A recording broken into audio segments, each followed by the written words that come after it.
Well, it's Halloween. It's supposed to be a day for telling spooky stories and going out and getting candy, and for people like me who live alone and aren't very fond of giving candy out to kids who are about 14, 15, and 16, and some of them haven't even bothered to put on any kind of Halloween costume. They just show up as thugs and demand some mini Snickers bars. I don't give them out. Don't answer the door. I shut the whole house down pretty much. One year I got egged for it. They threw eggs at my house. I don't think they throw eggs at houses anymore. The price of food has gone up so much now that going out and buying a dozen eggs just to throw at people's houses has become a little prohibitive price-wise. The first Halloween I remember, I went out with my sister, and I thought it was going to be a lot of fun, but it was very rowdy back then in my town, and there turned out to be a huge egg fight we got into. I got in a crossfire, and I got scared and started crying, and my sister was so upset with me. She couldn't believe what a sissy I was. It was just eggs, and nobody got hurt, nobody got hit, but I buried myself in a batch of leaves underneath a bush, and I wouldn't come out, and I just wanted to go home after that, and I hadn't even gotten that much candy. The other thing was there was a neighbor that only gave you fruit. It was a German family, it was the Schweitzers, and they didn't believe in giving out candy. They gave out apples, and you know, you went to the Schweitzers anyway because they were right next door. They were a German family. Arthur Schweitzer used to make perfectly modeled rifles. He was kind of a weird guy. His wife, Mrs. Schweitzer, Marjorie I think her name was, she had a hair lip. And they had a son who wasn't all together, and his name was Christopher, and I can still remember her going, "Christopher! Christopher, come on here, Christopher."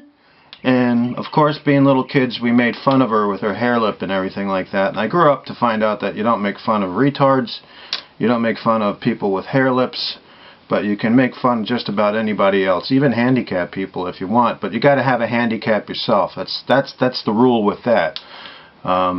So Halloween for me has never been a fun holiday. I don't like carving pumpkins. There's something about, you know, this is probably why I never went into rocket surgery. I don't like putting my hands into the guts of the pumpkin. I don't like that feeling. It's too much like life, and so I don't do that. Anyway, I had to respond to a certain recent post by Davey Weathercock, who's supposed to keep an eye on the weather out there with Olive the Weather Hen, and the weather has apparently been full of spores, puffballs in the sky, yippee-yi-oh, yippee-yi-yay. Puffballs in the sky. Yeah, something like that. Anyway, I like the story about the farmer who died, and his body was discovered to be a hillside of puffballs. How that happens, we don't know. I mean, there's still mysteries on this earth that remain unresolved. That doesn't mean we have to resort to magical thinking or believe in some kind of supernatural or snoopernatural being to explain all of this to us. But it helps. It helps to have some solace, especially on a day where you're celebrating death.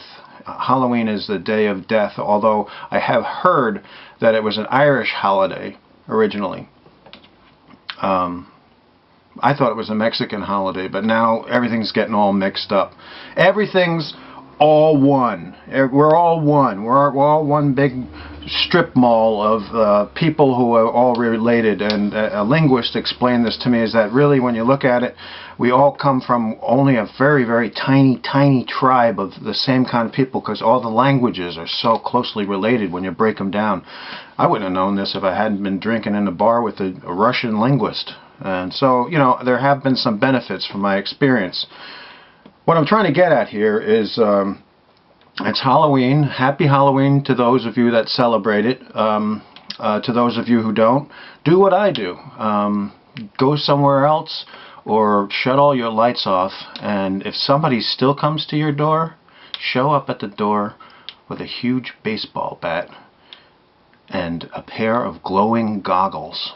And my God, they won't come back to your house ever again, except with the police. And, well, actually don't do that, because I have had the police come to my house. Not for doing that, for other reasons. You know, when they show up in their costumes, you know, it's not Halloween anymore. It's something far scarier. So, thanks for